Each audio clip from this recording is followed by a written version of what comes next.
혹시 요즘 마음이 불편하신가요? 아침에 눈을 뜨면 가슴 한쪽이 먹먹하고 하루가 길기만 한데 뭘 해야 할지 모르겠고 사람들 속에 있어도 외로운 그런 날들 말입니다. 자식들은 바쁘다고 전화도 뜸하고 친구들은 하나둘 연락이 끊기고 거울을 보면 낯선 사람이 서 있는 것 같고 나는 이제 쓸모없는 사람이 된 건가 하는 생각이 문득문득 올라올 때가 있으시죠? 당신만 그런 게 아닙니다. 이 나이를 살아가는 많은 분들이 똑같은 마음의 무게를 지고 계십니다. 그런데 말입니다. 왜 우리의 마음은 이렇게 불안한 걸까요? 오랜 세월을 살아왔고 이만큼 경험도 쌓았는데 왜 마음은 더 복잡해지고 더 무거워지는 걸까요? 혹시 우리가 뭔가 잘못 생각하고 있는 건 아닐까요? 혹시 우리가 행복을 엉뚱한 곳에서 찾고 있는 건 아닐까요? 사실 이 질문들은 우리만 하는 게 아닙니다. 수백 년 전 깊은 고민 끝에 삶의 본질을 꿰뚫어 본 철학자들도 똑같은 질문을 했습니다. 그리고 그들은 답을 찾았습니다. 놀랍게도 그 답은 지금 우리에게도 여전히 유효합니다. 오늘 이 시간 3명의 위대한 철학자가 당신에게 전하는 마음 안내서를 소개하려 합니다. 첫 번째 쇼펜하우어. 그는 말합니다. 욕망에서 자유로워지고 내면을 풍요롭게 하라고. 두 번째 니체. 그는 외칩니다. 운명을 사랑하고 고통 속에서 더 강해져라고. 세 번째 카미. 그는 속삭입니다. 세상의 무의미함을 인정하되 사람들과 함께 의미를 만들어가라고. 이 세 가지 지혜는 각각 다른 길을 제시하는 것 같지만 결국 하나를 향합니다. 외부의 시선과 평가에 흔들리지 않는 스스로 생각하고 스스로 행동하는 단단한 마음. 그 마음을 가진 사람만이 진정한 평화를 누릴 수 있습니다. 지금부터 우리는 함께 그 길을 걸어보려 합니다. 어렵지 않습니다. 그저 귀 기울여 주세요.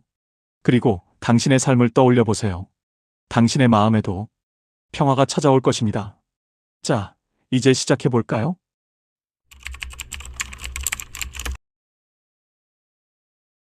첫 번째 철학자, 쇼펜하우어를 만나보겠습니다. 여러분, 혹시 이런 생각해 보신 적이 있으신가요? 옆집 노인은 자식들이 자주 오던데 우리 애들은 왜 이렇게 바쁜지, 친구는 해외여행을 다니는데 나는 왜 건강이 이 모양인지, 다른 사람들은 다 행복해 보이는데 왜 나만 이렇게 외로운지, 우리는 자꾸 비교합니다. 남의 삶과 내 삶을, 남의 자식과 내 자식을, 남의 건강과 내 건강을. 그리고 그럴 때마다 마음이 쓰라립니다. 내가 가진 게 초라해 보이고 내 인생이 실패한 것 같고 나는 왜 이렇게 살았을까 후회가 밀려옵니다. 쇼펜하우어는 이것을 정확히 꿰뚫어 봤습니다. 우리가 불행한 이유는 가진 게 없어서가 아니라 끝없이 원하기 때문이라고요. 쇼펜하우어는 말합니다. 인간의 불행은 욕망에서 시작된다. 우리는 무언가를 얻으면 행복할 거라 믿지만 막상 얻고 나면 또 다른 것을 원한다. 이 끝없는 욕망의 수레바퀴가 우리를 지치게 만든다. 생각해 보세요. 젊었을 때는 좋은 직장을 원했고, 직장을 얻으니 승진을 원했고, 승진하니 더 큰 집을 원했고, 큰 집을 얻으니 자식의 성공을 원했습니다. 그런데 지금은 어떤가요? 건강하고 싶고, 존중받고 싶고, 사랑받고 싶고, 의미 있는 사람이고 싶습니다. 욕망은 사라지지 않았습니다. 단지 대상만 바뀌었을 뿐입니다. 그렇다면 쇼펜하우어의 해법은 무엇일까요? 행복을 밖에서 찾지 말고 안에서 찾아라. 그는 이렇게 말합니다. 진정한 행복은 3가지 재산 중 하나에서만 온다. 소유의 재산, 평판의 재산, 그리고 내면의 재산. 하지만 소유는 빼앗길 수 있고 평판은 변할 수 있다. 오직 내면의 재산, 즉 당신의 지성과 성품만이 누구도 빼앗아갈 수 없는 진짜 재산이다. 그렇다면 우리는 어떻게 해야 할까요? 이론은 아름답지만 실천이 어렵습니다. 쇼펜하우어가 제안하는 3가지 방법을 소개합니다. 첫째, 외부 시선에 대한 집착을 내려놓으세요.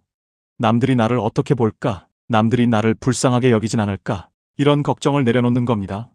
솔직히 말하면요, 사람들은 우리가 생각하는 것만큼 우리에게 관심이 없습니다. 다들 자기 인생 살기 바쁩니다.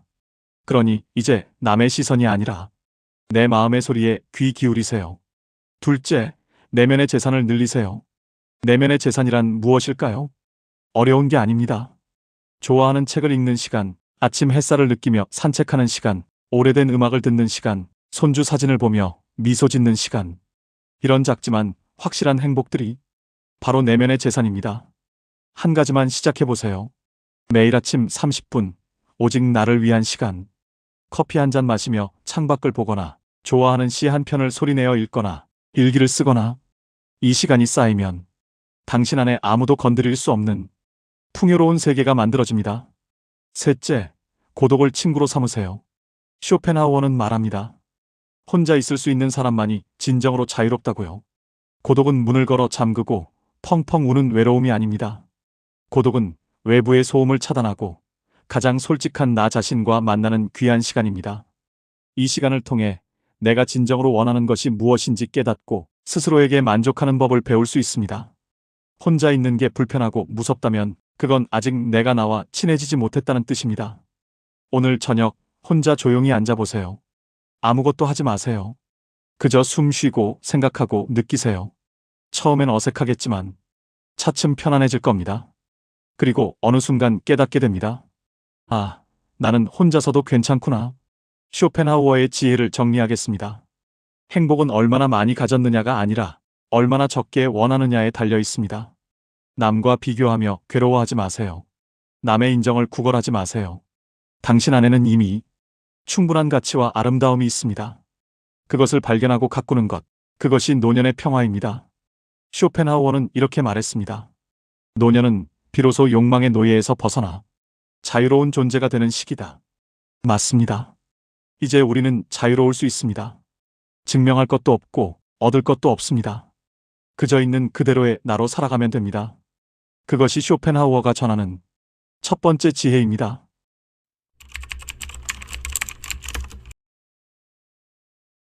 두 번째 철학자, 니체를 만나보겠습니다. 쇼펜하우어가 욕망을 내려놓으라고 했다면 니체는 정반대로 말합니다. 인생을 더욱 적극적으로 살아라. 고통마저도 사랑하라. 아마 이렇게 생각하실 겁니다. 무슨 소리야? 이 나이에 무슨 적극적인 삶? 몸도 아프고 기력도 없는데 고통을 사랑하라니 말이 되는 소리야? 맞습니다. 현실은 녹록지 않습니다. 무릎은 아프고 허리는 굽어가고 기억력은 예전 같지 않고 사랑하는 사람들은 하나둘 떠나갑니다.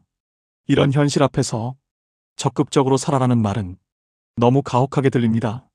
하지만 니체는 바로 그런 우리에게 가장 중요한 질문을 던집니다. 당신은 이 삶을, 이 고통까지도 영원히 반복해서 살 수 있겠는가? 니체는 평생 병약했습니다. 심한 두통에 시달렸고 눈이 거의 보이지 않았고 외롭게 살다 쓸쓸히 생을 마감했습니다. 그런 니체가 말합니다. 나는 내 운명을 사랑한다. 아모르 파티? 운명을 사랑한다니요? 그 고통스러운 삶을요? 네, 맞습니다. 니체는 이렇게 생각했습니다. 고통을 피하려고만 하면 우리는 점점 더 약해진다. 하지만 고통을 정면으로 마주하고 그것을 통해 성장한다면 우리는 더 강해질 수 있다. 그는 이것을 나를 죽이지 못하는 것은 나를 더 강하게 만든다는 유명한 문장으로 표현했습니다. 생각해보세요. 우리는 젊었을 때보다 많은 것을 잃었습니다. 하지만 동시에 많은 것을 견뎌냈습니다.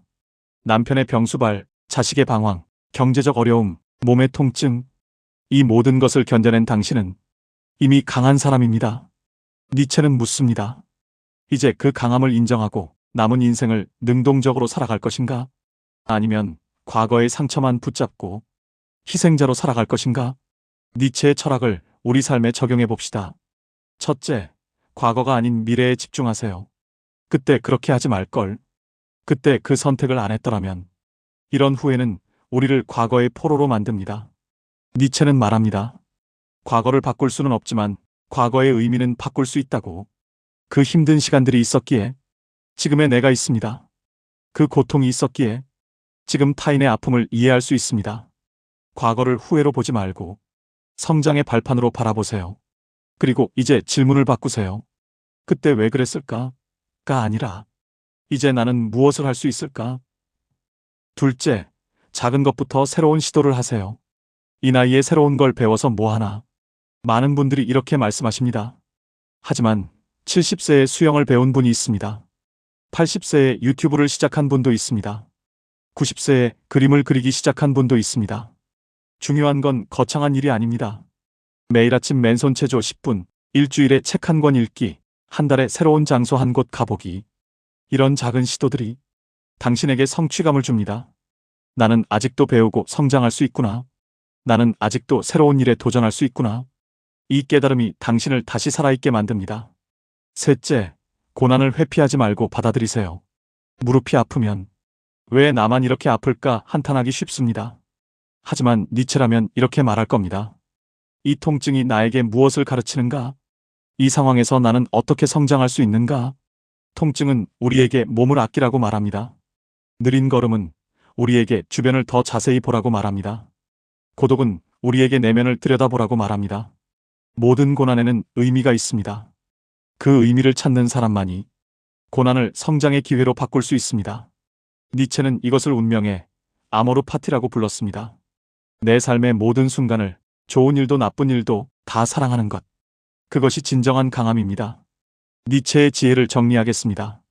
당신은 생각보다 훨씬 강한 사람입니다. 이미 수많은 고난을 견뎌냈고 여전히 여기 서 있습니다. 이제 그 강함을 인정하고 당신의 남은 인생을 능동적으로 살아가세요. 과거의 희생자가 아니라 미래의 창조자로. 니체는 이런 사람을 더 단단해진 사람이라고 불렀습니다. 운명에 굴복하지 않고 스스로 의미를 만들어가는 사람. 당신도 그렇게 될 수 있습니다. 아니, 이미 그런 사람입니다. 단지 아직 몰랐을 뿐입니다. 오늘부터라도 늦지 않았습니다. 작은 것 하나를 시작해보세요. 새로운 것 하나를 배워보세요. 고난 하나를 다르게 바라보세요. 그 순간 당신은 다시 살아있는 사람이 됩니다. 니체가 말했습니다. 살아야 할 이유를 가진 사람은 어떤 상황도 견딜 수 있다. 당신에게는 이유가 있습니다. 아직 해야 할 일이 있습니다. 아직 나눠야 할 사랑이 있습니다. 그것이 니체가 전하는 두 번째 지혜입니다.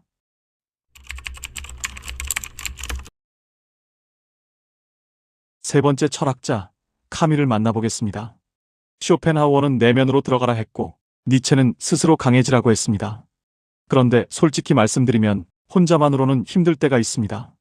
아무리 내면을 풍요롭게 해도, 아무리 스스로 강해지려 해도 결국 우리는 사람이 그립습니다.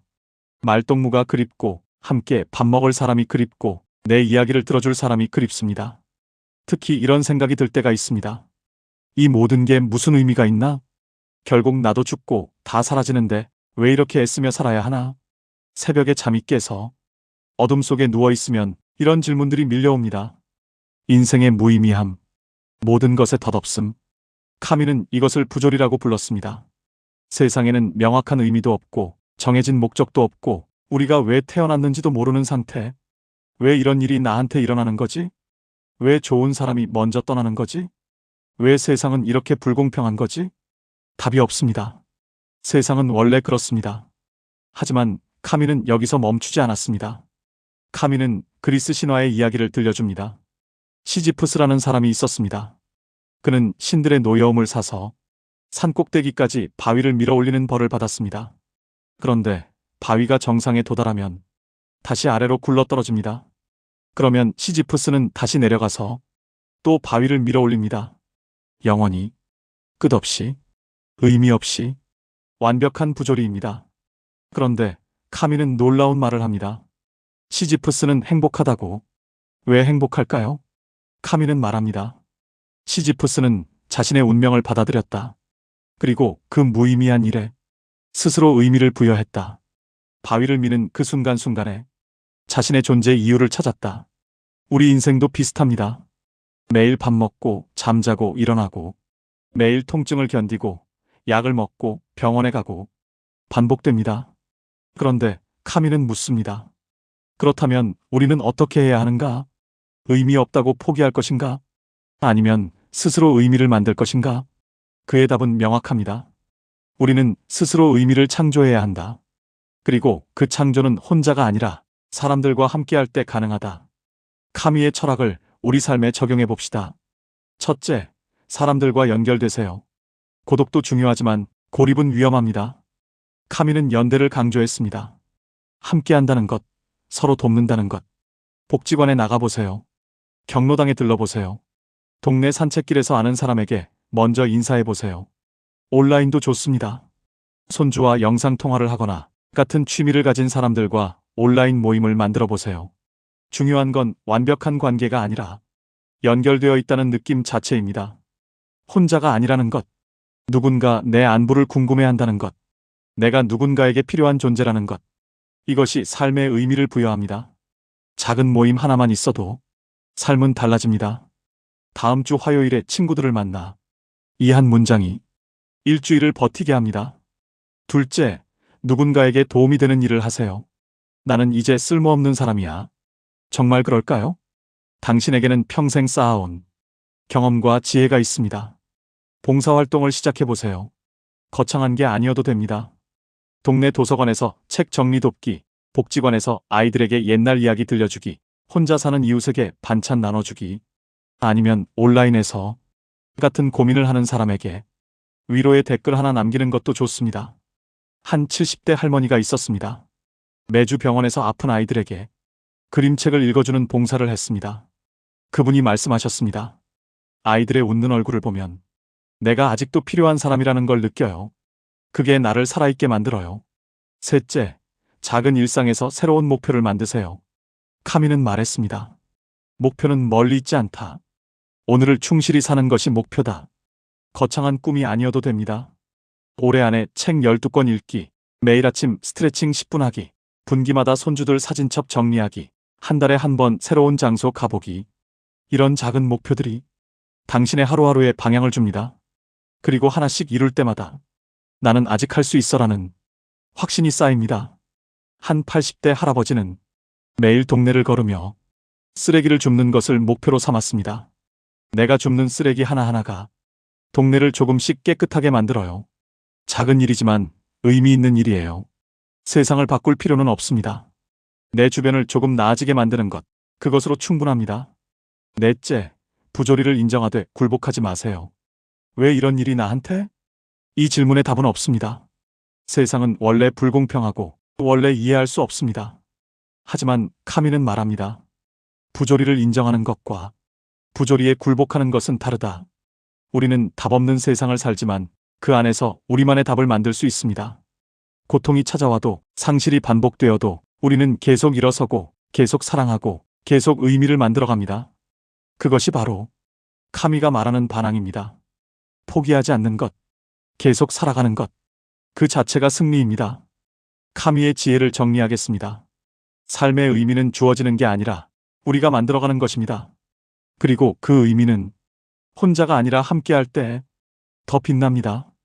당신은 혼자가 아닙니다. 당신 곁에는 사람들이 있고 당신을 필요로 하는 순간들이 있습니다. 작은 연결 하나, 작은 도움 하나, 작은 목표 하나가 당신의 삶에 의미를 부여합니다. 카미는 이렇게 말했습니다. 한겨울에 나는 마침내 깨달았다. 내 안에는 불굴의 여름이 있다는 것을. 당신 안에도 그 여름이 있습니다. 아무리 추운 겨울이 와도, 아무리 어두운 밤이 와도 당신 안의 따뜻함은 사라지지 않습니다. 그 따뜻함을 나누세요. 사람들과 연결되세요. 함께 걸어가세요. 그것이 카미가 전하는 세 번째 지혜입니다.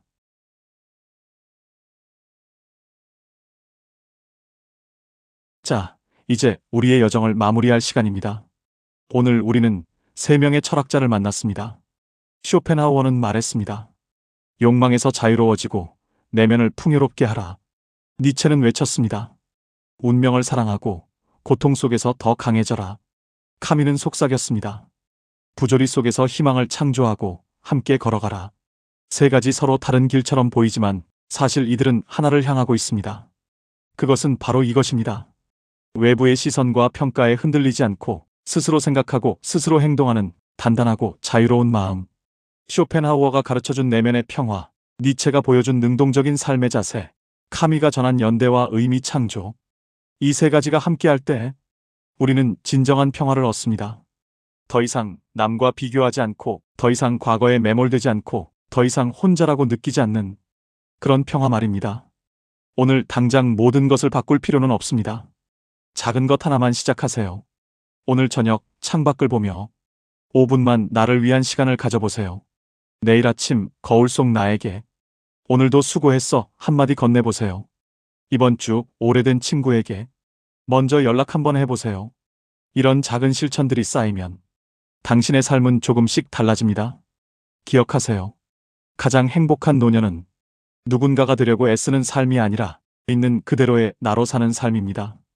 당신은 이미 충분히 가치 있는 사람입니다.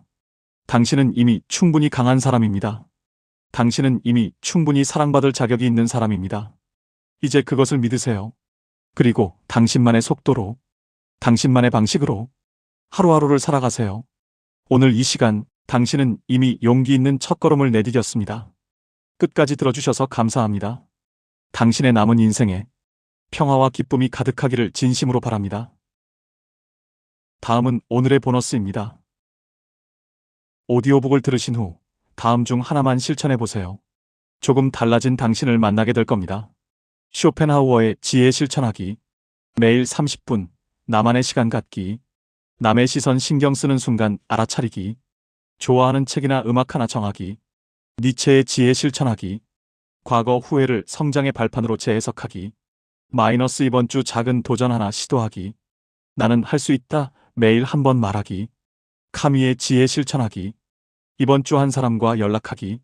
작은 봉사나 도움 하나 실천하기. 이번 달 작은 목표 하나 세우기. 오늘 내용이 좋으셨다면 구독, 좋아요로 격려해 주세요.